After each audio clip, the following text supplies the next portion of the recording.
మామిడి పండు గుజ్జుతో జామ్ తయారు చేసుకునే విధానం చూద్దాము.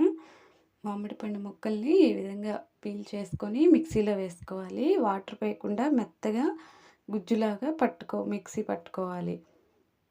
ఆ తర్వాత మందపాటి ప్యాన్ పెట్టుకొని ఈ గుజ్జుని ఆ ప్యాన్లో వేసుకొని హై ఫ్లేమ్లో బాగా ఉడికించుకోవాలి.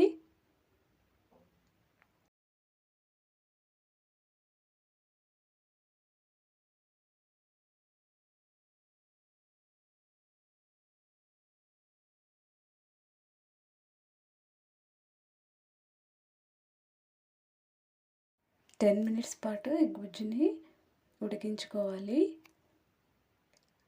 ఈ విధంగా ఉడికిన తర్వాత బెల్లం కానీ పంచదార కానీ వేసుకోవాలి.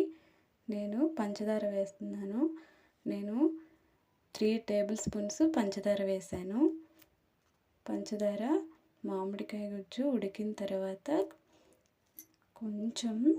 కొంచెమే సాల్ట్ వేసుకోవాలి. 2-3 డ్రాప్స్ లెమన్ వేసుకోవాలి.